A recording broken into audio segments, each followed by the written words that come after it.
देखिए, आज हम दिलबाग भाई दिलबाग जो कि गांव भाणा से हैं और विधानसभा पुंडरी कंस्टिट्यूंसी से एमएलए पद से उम्मीदवार भाई दिलबाग जी से आज बात करेंगे। दिलबाग जी, आपकी राजनीति पृष्ठभूमि की बात करें तो किस प्रकार रहेगी? राज भाई, सबसे पहले मैं आपके चैनल और मेरे हल्के की जनता जनार्दन को नमस्कार करता हूँ और उनका धन्यवाद करता हूँ जो आज तक का प्रचार प्रसार मैंने किया उसमें जोर शोर से मेरे को आशीर्वाद दे रहे हैं और मुझे आगे बढ़ने के लिए प्रेरित कर रहे हैं। अगर मैं बात करूँ अपने बारे में, सबसे पहले मैं आपको अपने बारे में बता देता हूँ। मेरा नाम दिलबाग है, गांव भाणा है और मैं यूएसए की एक कंपनी में एमएनसी में काम करता हूँ। इसमें वर्क फ्रॉम होम रहता है टोटली। और क्वालिफिकेशन की बात करूँ तो एमसीए मेरी क्वालिफिकेशन है, that's master of computer application. राजनीति में बेसिकली मेरा आने का जो मेन पर्पस, विजन और रीजन है वो ये है कि मैं सालों सालों से देख रहा हूँ, 20-25 साल से तो मेरा एक्सपीरियंस है देखने का।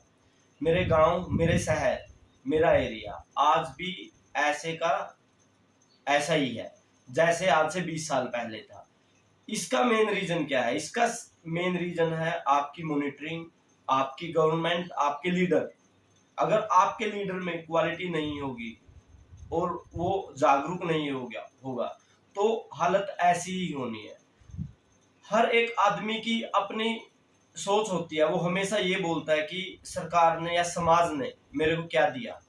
मेरा राजनीति में मेन आने का कारण है कि मेरे मन के अंदर टीस है कि हमेशा लेते रहना ही आदत का पार्ट नहीं होना चाहिए।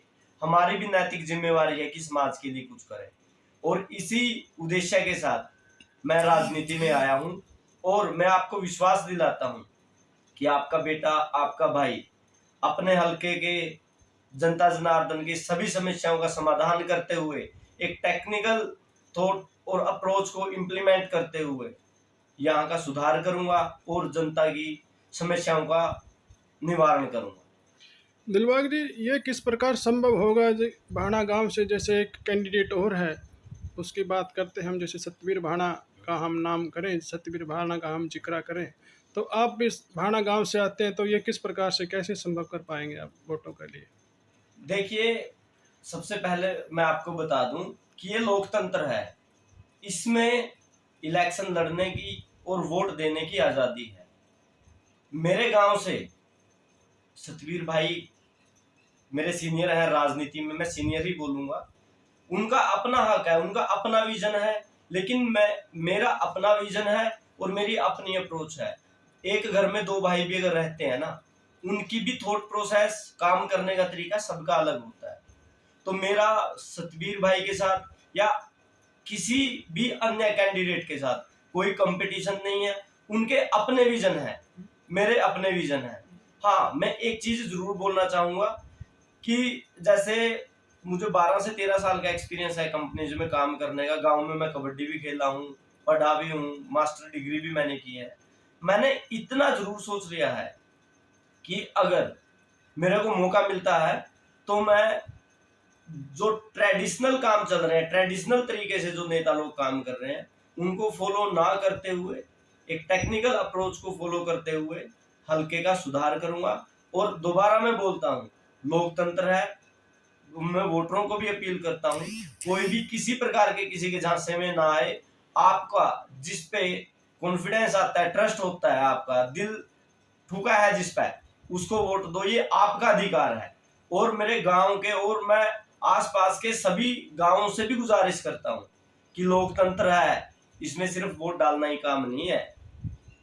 वोट डालना ही काम नहीं है, आप समाज के लिए भी कुछ कर सकते हो। सभी युवाओं को निमंत्रित करता हूं इस राजनीतिक मंच पे आने के लिए, क्योंकि जब तक युवा और नई सोच राजनीतिक मंच पे नहीं आएगी तब तक ये ट्रेडिशनल तरीके के जो राजनेता हैं चलते रहेंगे और मेरे देश का बुरा हाल होता रहेगा। दिलबाग जी, अभी आपने लोकतंत्र की बात करी है।